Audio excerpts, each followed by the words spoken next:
Welcome back. I put both 5.8 and 5.9 on this sheet, but I think it's going to take probably long enough to do 5.8, so you can just say 5.9 for tomorrow.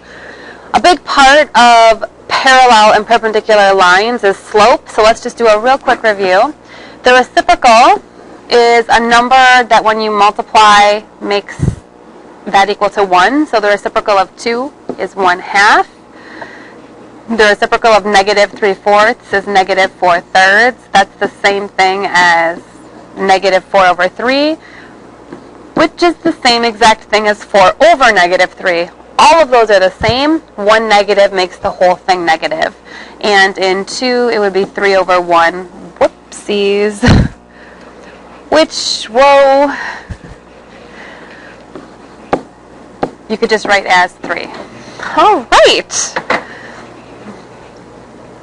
So when we're going to find the slope, remember that formula, y2 minus y1 over x2 minus x1.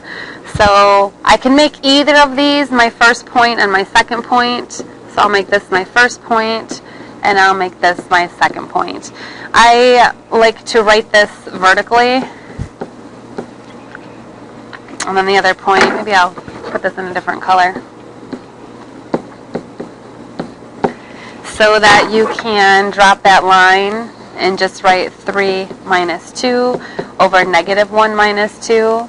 That would be negative 1, positive 1 over negative 3. So the whole thing is negative. You could put the negative next to the 1, next to the 3 out front, just like this. But that does make sense that it's negative. As x is going up, y is going down. So negative slope. If you look at the next set of 2 points, we have 3, 4, and 4, 6. And if you subtract 4 minus 6 over 3 minus 4, you get negative 2 over negative 1, so that slope is 2. And that makes sense. As x goes up by 1, y is going up by 2. And the last one, 5 gives you 1, 0 gives you 0, 1 minus 0, 5 minus 0, so your slope is 1/5.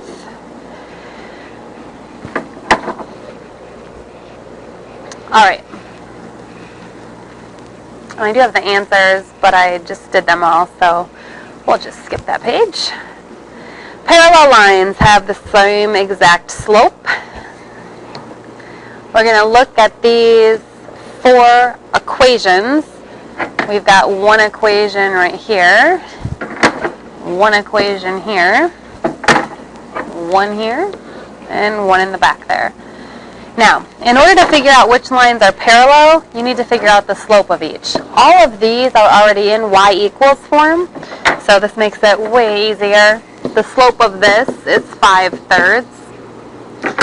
The slope of this one is 1. We could put a 1 in front of x.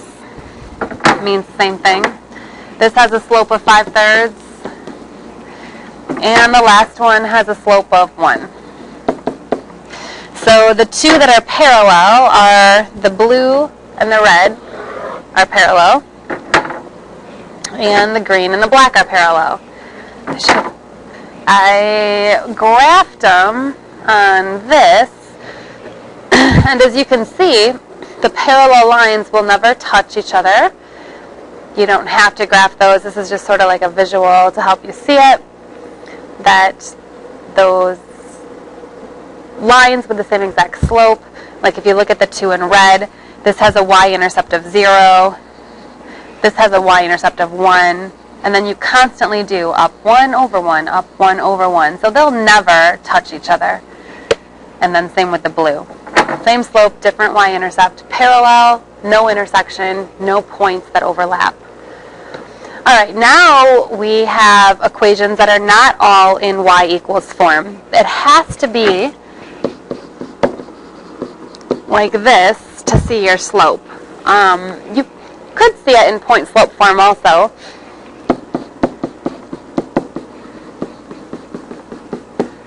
But in standard form, you cannot see it.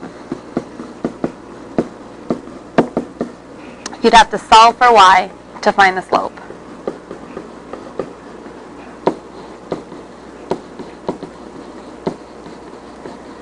Alright, so the slope of this first equation is 2. The slope of the second equation is negative 2/3. Let's skip the third one for a minute. The slope of this last equation is 3. And now let's conquer the middle. We have, I'll write it over here, 2x plus 3y equals 8. In order to isolate the y, we're going to subtract the 2x first. So 3y equals negative 2x plus 8. Now you're going to divide 3 by every single term. So we have negative 2/3 x plus 8. You can leave it as 8/3. You could put 6 and 2/3, or not, 2 and 2/3, because 3 goes into 8 twice. Either way is fine. So the slope of this right here is negative 2/3. I don't know if you remembered yesterday when we solved ax plus by equals c for y. If you remember, we subtracted ax and we got by equals negative ax plus c. And then we divided everything by b. So in standard form, the slope is always negative a over b. So if you just have to find the slope, you could use that, negative a over b, negative 2/3, or you could just solve for y, which I think is easier personally. So the two that are parallel are the middle two. The other have nothing in common. These both have a slope of negative 2/3. The other just don't. So the others aren't parallel, they're just two different lines. If you look at a graph of these, you'll see that the two that are parallel will never touch each other. They have a slightly different y-intercept because that one is 2 2/3, the other one is at 3. That's the 2 2/3 one. And the other two will eventually cross. They have different y-intercepts and different slopes. Perpendicular lines is the exact opposite. These cross at a 90-degree angle. So if this slope is negative 2/3 going down, this slope is the opposite reciprocal, which is 3/2 going up. And that's what makes them hit at this perfect 90-degree angle. Again, this line of y equals 3, that has a slope of 0. I could put 0 over 1. This has a slope of 1 over 0. That's an undefined slope. So those again are perpendicular. 0 and undefined slopes are reciprocals. They're opposite reciprocals too, because a negative with a 0 doesn't matter, so I can throw a negative on whatever one you like.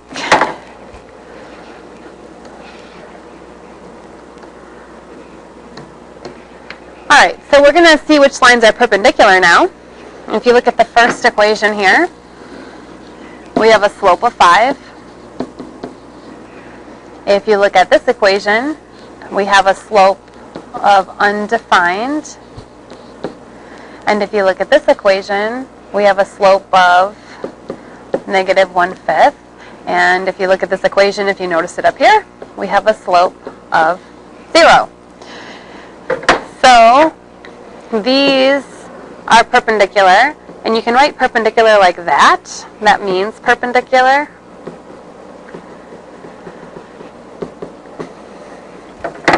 And the x equals and the y equals are also perpendicular. And if you look at a graph of those, you can see that the x equals and y equals cross at a 90-degree angle, as well as the other two. And if you want to make those graphs, you're welcome to. You can just generate a table and go from there. So we want to show that ABC is a right triangle. And it says AB is perpendicular to AC. So we need to find the slope of this. And we need to find the slope of this. So to find the slope, you use your 2 points. So the red line right here that I'm making extra red are the points 1, 2. and negative 2, 0. So if we were to find that slope, 2 minus 0 over 1 minus negative 2 is 2 over 3. So if these are perpendicular, then this slope will be negative 3 halves. So let's confirm that. We're going to use these 2 points, negative 2 comma 0, and 0, negative 3. Negative 3 minus 0 over negative, whoa, I wrote that backwards. 0 minus negative 3 over negative 2 minus 0. You can write that backwards. It doesn't make a ton of sense, but if you do write negative 3 minus 0, that's totally fabulous. But you do then have to do this first. Because you did the 3 first, that has to go first. In fact, maybe I'll color code those. So 0 minus negative 2. Just a little side note here. So regardless, we do get, in this case, it's positive 3 over negative 2. In this case, it's negative 3 over positive 2. These all mean the exact same thing. It is a perpendicular slope. So that shows that that's a right triangle because those two slopes are perpendicular. All right, we're going to write an equation in y equals mx plus b that passes through 2, negative 1 and is perpendicular to this. So in our equation, we have a slope of 2. All we need from this equation is the perpendicular slope, which would be negative 1/2. I'm actually no longer looking at this whatsoever. I'm going to write a line with a slope of negative 1/2 and a point up to negative 1. So I need to solve for b. I can do this one of two ways.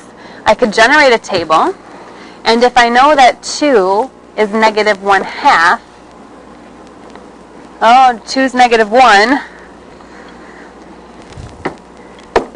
then as I go up, I'm going down by 1/2, so this would be negative 1.5.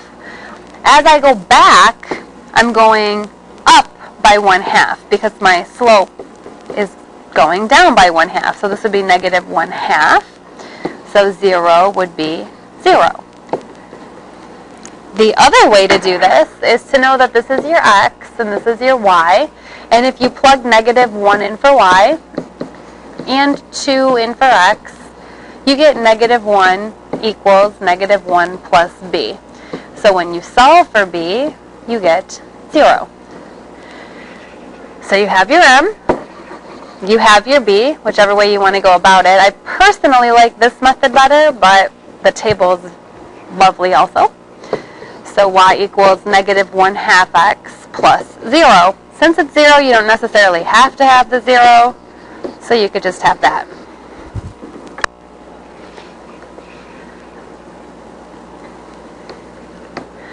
Now we're going to write a parallel line. All we need from this is the slope. So since the slope is 3, the parallel slope is 3. Again, this means perpendicular, and this means parallel. Okay, I don't need anything from that equation except the slope. I've got a slope of 3, and I've got a point of 4, 10. So, one of two things. Y equals 3x plus we don't know. I can find the b by knowing that 4 gives 10. If the slope is going up by 3, 5 would give 13. I need to go back and find the 0. So if I go back by 3, 3 would give 7. 2 would give 4. 1 would give 1. And 0 would give negative 2. One option for finding the b. The other option, plugging 4 in for x, 10 in for y, and solving. 10 equals 3 times 4 plus our unknown b. 10 equals 12 plus b. Subtract the 12. Negative 2 is b. Again, this one will always work This table only works if you have a number that's like not way far from 0. So either way, we have our b, and our equation would then be y equals 3x minus 2, or 3x plus negative 2. So if you were to graph this and then the original here, they would be parallel. They would never cross. This one starts at negative 2, this one starts at 8, and they would go on the same exact slope. Alright, so we're going to take this little mini quiz. Go ahead and hit pause if you would like, and do these 2 problems, and then we'll check them.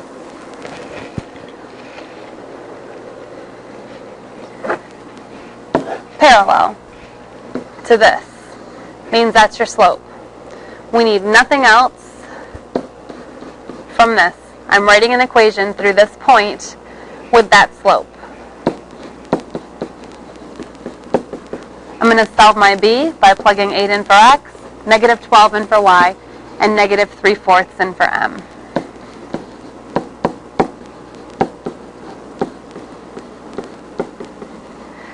Alright, negative 3/4 times 8, that's the same as 8 over 1. I can cross reduce and get 2. So I have negative 12 equals negative 6 plus b. If you add 6 to both sides, it's negative 6 equals b. So my parallel line would be y equals negative 3/4 x minus 6, or plus negative 6. Second one, perpendicular. If my slope is 4, same thing as 4 over 1, my perpendicular slope would be negative 1/4. That's the slope. I need nothing from there, and that's my point.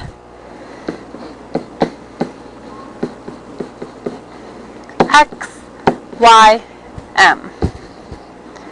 Negative 3 equals negative 1/4 times 4 plus b. That's my unknown. Negative 3 equals negative 1 plus b. So b is negative 2. My final equation is y equals negative 1/4 x plus negative 2, or minus 2. I really like plus and negative, so I'm going to continue with that. Alright, that wraps up Chapter 5, Section 8, and you can either continue and watch Chapter 9 in the next segment, or you can save that for tomorrow night's enjoyment. Have a great evening.